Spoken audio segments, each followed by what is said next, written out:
بسم الله الرحمن الرحيم.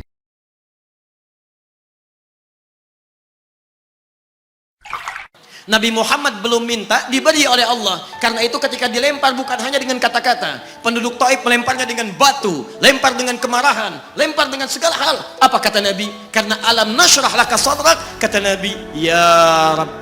Ketika dua malaikat penjaga bukit mengatakan, angkat tanganmu Muhammad, mud yadaika ilas sama, angkat tanganmu ke langit dan mohonkan kepada Allah supaya kami angkat gunung Taif untuk menghimpit mereka yang tidak punya sopan santun itu. Murka malaikat. Bagaimana Rasulnya dilempar dengan batu, berdarah menetes, bentengnya Zaid bin Thabit luar biasa, tidak mampu menghalanginya. Apa yang terjadi? Nabi, alam nashrah laka sadrak, kalimat mulia mengalir di lisannya. La, mohon jangan lakukan itu. Fa innahum qaumun la ya'lamun. Mereka hanya belum mengetahui saja. Saya bermohon kepada Allah, kelak di bumi Taif ini akan nampak laki-laki, perempuan, besar, kecil, tua, muda yang akan mengatakan beriman kepada Allah dan Rasul. Lalu lantas beliau berkata kepada Allah dengan kalimat yang mengalir syahdu, dengan darah yang masih mengucur, dengan kalimat yang berbelas kepada Allah, Ilahi, ila man takiluni, am ila ba'idin yu'limuni, a ila qaribin yu'dhini, fa ana radin ya Rab, ma lam taghdam alayya, la hawla wa la quwwata illa billah. Ilahi, duhai Allah, ila man takiluni, setelah dari sini yang saya dilempari, saya dihujat, kemana lagi kau akan antarkan saya? A'ila qaribin yu'thini, apakah ke tempat yang dekat dari sini dan saya akan disakiti lagi? Am ila ba'idin yu'limuni, atau tempatnya masih jauh yang harus saya tempuh, tapi di tempat itu saya akan dihinakan lagi. Ana radin, saya ridha ya Allah, malam taghdab alayya, sepanjang engkau yang tidak murka kepada saya. Alam nashrah laka sadrak. Manusia melempari, radin. Manusia menghujat, radin. Malam taghdab alayya, sepanjang engkau tidak murka kepada saya. Muhammad sallallahu alaihi wasallam.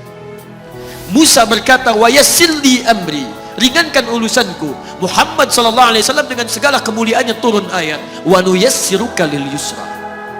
Wa nuyassiruka lil yusra.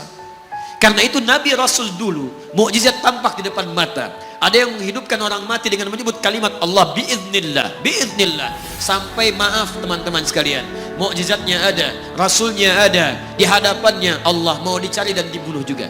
Muhammad sallallahu alaihi wasallam, wa nuyassiruka lil yusra. Tidak banyak mukjizat seperti nabi-nabi dahulu dengan turunnya satu mukjizat beriman kepada beliau sallallahu alaihi wasallam, bahkan nyaris orang-orang yang tidak pernah melihatnya. Lihat umat masa lalu, kaumnya Musa, Musanya kelihatan, mukjizatnya bagus, tongkat dilempar jadi ular, tongkat dipukulkan ke batu keluar 12 mata air. Quran surah kedua ayat ke-60. Apa yang terjadi? Umatnya masih belum mau beriman juga. Nabi Isa alaihissalam masih kelihatan, orangnya ada, nabinya ada, mukjizatnya ada, rasulnya ada, libat luar biasa, mukjizatnya luar biasa, istimewa. Tapi apa yang terjadi? Dicari-cari nabinya mau dibunuh, belum beriman juga. Muhammad sallallahu alaihi wasallam spesial. Perhatikan, kalau orangnya kelihatan Anda yakin, Anda beriman, itu wajar. Muhammad sallallahu alaihi wasallam, ada orang yang tidak pernah melihatnya, tidak pernah menatapnya, mimpi pun belum tentu berjumpa dengannya, tapi mau beriman kepada Muhammad sallallahu alaihi wasallam. Antum pernah melihat Nabi sallallahu alaihi wasallam? Berjumpa dengan Nabi sallallahu alaihi wasallam? Maka beruntunglah antum, karena orang-orang yang beriman kepada Nabi sallallahu alaihi wasallam tanpa pernah melihatnya, itulah orang disebut oleh Nabi sallallahu alaihi wasallam sangat dirindukan oleh beliau. Satu kali beliau duduk dengan para sahabatnya mengatakan, ana mushtaqun bi ikhwani, saya sekarang sedang merindukan saudara-saudara saya. Kata sahabatnya, alasna ikhwanak ya Rasulullah, bukankah kami saudara-saudaramu? Kata Nabi, bal antum ashabi, kalian itu bukan saudara-saudaraku, kalian sahabat-sahabatku. Ikhwani humul ladina lam yarawni walakinnahum yu'minuna bi. Saudara-saudaraku itu adalah orang-orang yang tidak pernah melihatku, tapi mereka mau beriman kepadaku. Jadi kalau Nabi saja merindukan antum, kenapa tidak merindukan? Kalau Nabi menantikan kita di surga, kenapa kita tidak menjemput penantian itu? Karena itulah Muhammad sallallahu alaihi wasallam akan menjemput umatnya di surga dan tidak melangkahkan kaki ke dalamnya sebelum berkumpul umatnya dibimbing beliau oleh sallallahu alaihi wasallam ke surga. Allahumma salli wa sallim wa barik alaihi. Allahumma salli wa sallim wa barik alaihi. Allahumma salli wa sallim wa barik alaihi.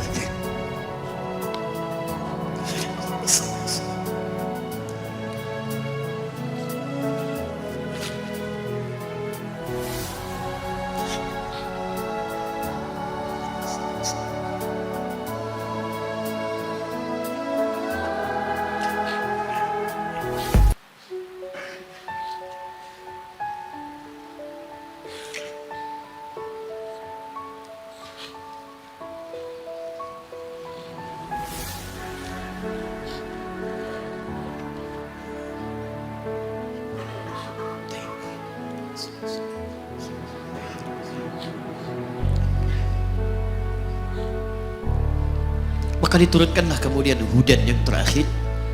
Diharapkan dengan hudan ini mengantarkan semua umat Muhammad SAW yang mau beriman dan mengikutinya ke surga.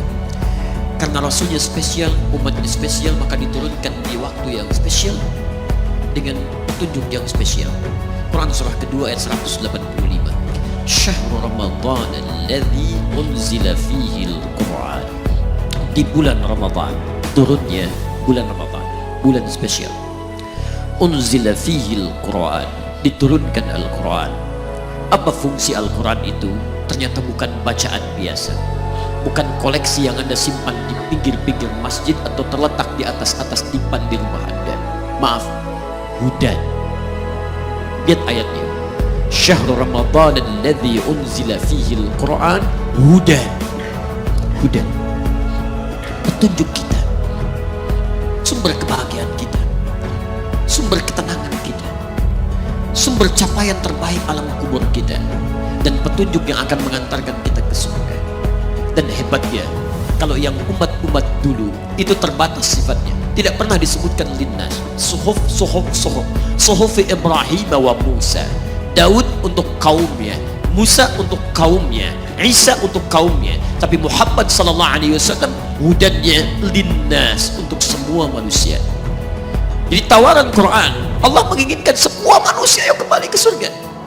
Cuman kadang-kadang sayang, maaf teman-teman sekalian, saya tegaskan kepada Anda, ayat ini tegas memberikan isyarat bahwa hidayah Allah ingin diberikan pada semua manusia. Jadi kalau kita lihat keterangan Al-Quran, seharusnya tidak ada satupun manusia yang tidak dapat hidayah. Semua dapat. Cuman masalahnya, ada orang yang diberikan tapi dia tidak mau mengambilnya. Ini masalahnya. Hidayah itu bukan persoalan mendapatkan atau tidak. Persoalannya ketika Allah berikan, Anda mau ngambil atau tidak, itu masalahnya.